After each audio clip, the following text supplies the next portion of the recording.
नारायण के पुत्र हुए ब्रह्मा, ब्रह्मा के पुत्र हुए मर्ची, मर्ची के पुत्र उत्पन्न हुए कश्यप, और कश्यप के पुत्र उत्पन्न हुए विवस्वान। विवस्वान कहते हैं सूर्य को।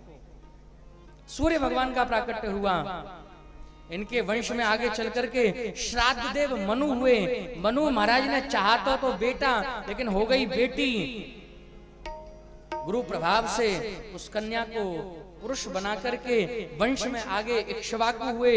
इक्ष्वाकु के वंश में शर्याती, शर्याती के वंश में रैवत, रैवत के नवग, नवग के नवाग, नवाग के हुए राजा अम्बरीश। अम्बरीश महाभाग।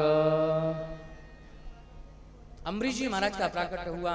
अम्बरीश जी महाराज इतने प्रतापी राजा हैं। एक बार दुर्वासा ऋषि आए, एकादशी का दिन है। अम्बरीश जी ने प्रसादी के लिए बुलाया, नदी स्नान करने के लिए गए। एकादशी पूर्ण हुई, द्वादशी तिथि लगी, त्रयोदशी आने वाली है। राजा ने ब्राह्मणों को बुलाया, पूछा, बोले द्वादशी पूर्ण होने वाली है, त्रयोदशी लगने वाली है, पारायण कैसे करूं? तो क्या किया? ब्राह्मणों ने कहा, बोले एक काम करो, ठाकुर जी का चरणामृत बनाओ, उस चरणामृत का पान करो, अपने व्रत का पारायण कर लो। जैसे ही चरणामृत लेने के लिए हाथ उठाया, तक्षण दुर्वासा ऋषि प्रकट हुए। अरे मूर्ख, तू ब्राह्मण को निमंत्रण दे करके बिगर प्रसादी पवाए खुद जल का पान कर रहा है। जटा खींची, पत्थर पर पटकी, कृत्या का आवाहन किया, बोले दुष्ट राजा का वध कर दो। प्रेम से बोला राधे राधे। भगवान नारायण का सुदर्शन प्रकट हुआ, कृत्या का उद्धार कर दिया, और वो सुदर्शन अब दुर्वासा ऋषि के पीछे पीछे चल दिया। ब्रह्मलोक में गए, आश्रय नहीं मिला। रुद्रलोक में गए, वहां जाकर के आश्रय मांगा, लेकिन वहां पर भी आश्रय प्राप्त नहीं हुआ। दुर्वासा शरणम यात सर्व कैलाश वासिना। कैलाश में पहुंचे, जाकर के प्रार्थना की, बोले भैया भगवान नारायण का अस्त्र मारने के लिए आ रहा है, आश्रय प्रदान करो।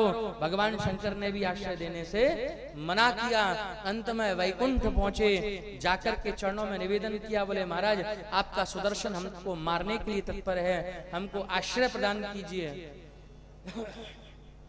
नारायण भगवान ने बड़ा विशिष्ट भाव कहा, अरे दुर्वासा ऋषि, अगर आपने हमारा अपराध किया होता तो ये सुदर्शन हमारी बात को मानता, लेकिन आपने अपराध किया है हमारे भक्त का, तो ये बात हमारी नहीं मानेगा, हमारे भक्त की बात मानेगा। आप जाओ, जाकर के अम्बरीश जी से क्षमा मांगो।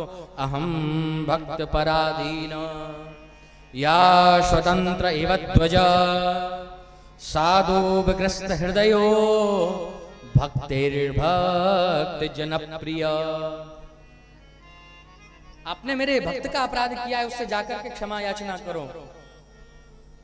दुर्वासा ऋषि आए, अम्बरीश जी से क्षमा याचना की।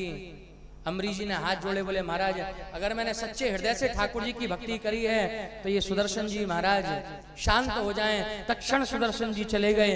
इतने प्रतापी राजा हुए। इन्हीं के वंश में आगे युवनाश हुए। युवनाश के मानदाता, मानदाता के सत्यव्रत, सत्यव्रत के हुए हरिश्चंद्र। सर्व जगत विदित है, स्वप्न में अपना सब कुछ विश्वामित्र को दान दिया।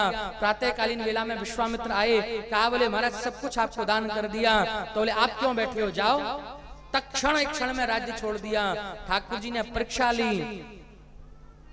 जब अंतिम समय पुत्र का मृत शरीर पत्नी लेकर के आई, तो कर स्वरूप में आधी साड़ी का वस्त्र लेकर के तब लकड़ियां प्रदान की। इतना सत्य प्रतिज्ञ अगर कोई वंश किसी का है तो वो राम वंश है। तक्षण दुर्वासा ऋषि प्रसन्न हुए, तो तुम्हारी संत वृत्ति से, भगवत भक्ति से बड़े प्रसन्न हैं। राज्य प्रदान किया। इन्हीं के वंश में रोहित, रोहित के बाहुक, बाहुक के सगर, सगर के 60,000 पुत्र उत्पन्न हुए। उत्पन्न तो एक मांस का पिंड हुआ, 60,000 टुकड़ों में विभाजित करवा करके फिकवा दिया। संतों ने उनके अंदर प्राण फूंक दिए, तो 60,000 पुत्र प्रकट हो गए। प्रेम से बोलो राधे राधे। इन्हीं के वंश में आगे चल करके असमंजस, असमंजस के अंशुमान, अंशुमान के दिलीप, और दिलीप के हुए राजा भगीरथ। ये वही भगीरथ हैं जो विष्णुपदी को इस धराधाम पर लेकर के आए हैं। ये विष्णुपदी कौन है? ये विष्णुपदी हैं गंगा जी। बोल गंगा मैया की जय। इन्हीं के वंश में आगे ऋतुपर्ण, ऋतुपर्ण के सौदास, सौदास के अस्मत, अस्मत के नारी कवच, नारी कवच के खट्वांग, खट्वांग के दिलीप, दिलीप के हुए राजा रघु। राजा रघु इतने प्रतापी राजा हुए, जब इनके जीवन का अंतिम समय आया, कोपीन धारण करके जंगल में चले आए, ठाकुर जी के नाम का तपश्चर्या करने लगे।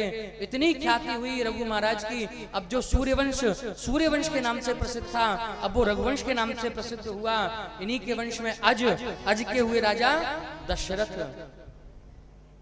एक बार भूपत मन माही, भई ग्लानि मोरे सुतनाई। गुरुजी के पास गए, जाकर के निवेदन किया, बोले गुरुजी आपके जैसा श्रेष्ठ गुरु होने के बाद में भी अगर बालक की प्राप्ति नहीं हो तो ये जीवन बेकार है। गुरुजी ने शृंगी ऋषि को भेजा, कहा बोले जाओ जाकर के यज्ञ करा करके आओ। शृंगी ऋषि ने यज्ञ कराया।